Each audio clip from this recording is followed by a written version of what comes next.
Harry Kane becoming Tottenham Hotspur's all-time top goalscorer, beating Jimmy Greaves' record after Kane gave Spurs a 1-0 lead against Manchester City in their Premier League game. They're now into the second half, Rita. Thank you, Carthy. And that's it from us. Now on BBC One, the news where you are. Bye-bye.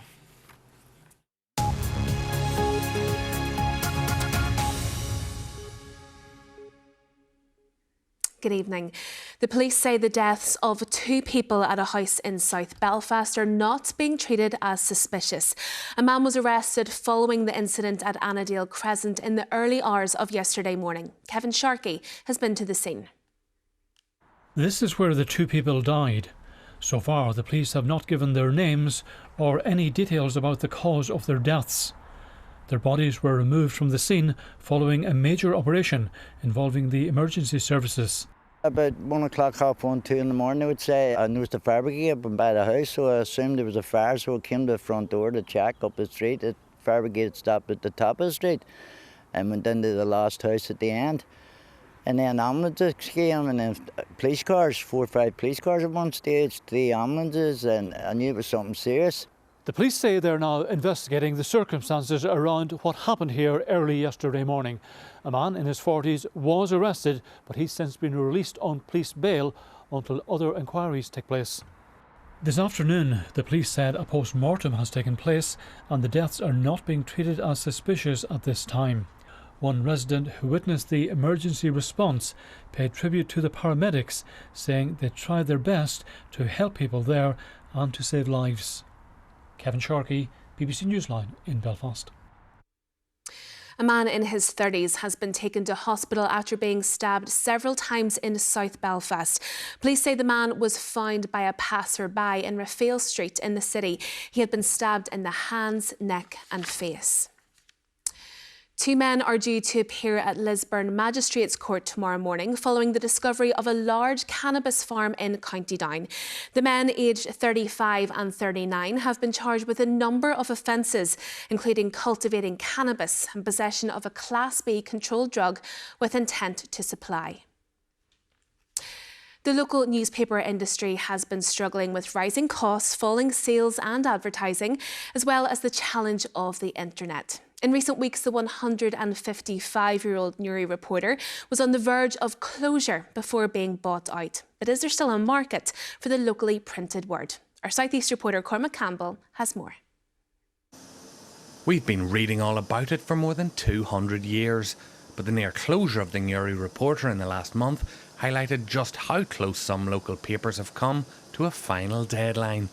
But just what is the health of the local newspaper industry? We do about 45 different publications and it's roughly about 850,000 copies a week. That seems to be the younger generation coming behind us that seem to disregard the printed copy, but there's still something about the newspaper, the actual newspaper, rather than reading content online. Michael Scott has edited 2 local papers. He now mainly works on the online side of the industry. He's hopeful there's a long-term market for both. There will be a place, I think, for local newspapers, but again, we also have to develop what we're offering online, whether that is through video content, whether that's other little things we can do in terms of interacting with our readers. There's things that we can do as well, but it's trying to marry those 2 audiences together. We have to try and work out how to do. This is an industry facing many challenges, but as long as enough people still buy hard copy newspapers, there'll be no push to stop the presses. Cormac Campbell, BBC Newsline. The government expects all eligible households in Northern Ireland will have received their £600 energy support by the end of next week. That is ahead of the target to have the payments made by the end of February. Gaelic games now, and there was a busy day for many of the Ulster teams in the Alliance Football League. Here's Orla Bannon. Monaghan needed a win after losing at home last week to Armagh. Started well in Killarney. Desi Ward on target early for the visitors. But All-Ireland champions Kerry were also determined to get a win on the board. Dara Roach netted their first goal after half-time. Micheál Bannigan forced a great save from Shane Murphy before Paddy Clifford raised Kerry's second green flag of the game. And Donal O'Sullivan scored a third for Kerry, who won by 3-16 to 14 points. Armagh are loving life under Kieran McGeeney these days, and Andy Murnan scored as good a point as you'll see, giving them an early lead over Mayo in the athletic grounds. Conor Turbot helped Armagh extend their lead to 8-6 at the break. Mayo had a big say in the second half, with Matthew Ruan scoring one of their 5 points in a row as they charged in front. Armagh trailed by 5 points with 7 minutes to go, but Rian O'Neill nailed a 45 and a free deep in injury time to salvage a draw. It finished Armagh 17 points, Mayo 17 points. Orla Bannon reporting there. And the final score in the Donegal-Tyrone game was Tyrone 16, Donegal 8. All the results from the other games are on the BBC Sport website.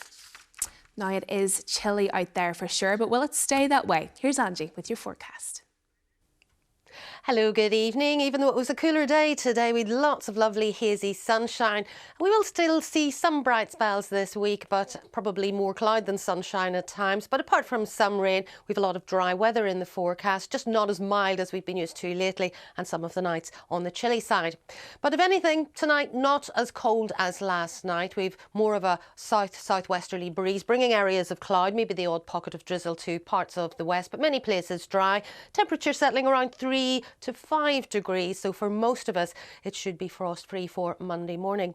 But still quite breezy, a cloudier day than we've had today, and there'll still be the odd spot of drizzle maybe in the west, but most places dry, and we should see some bright spells, perhaps the best of those towards the east and southeast.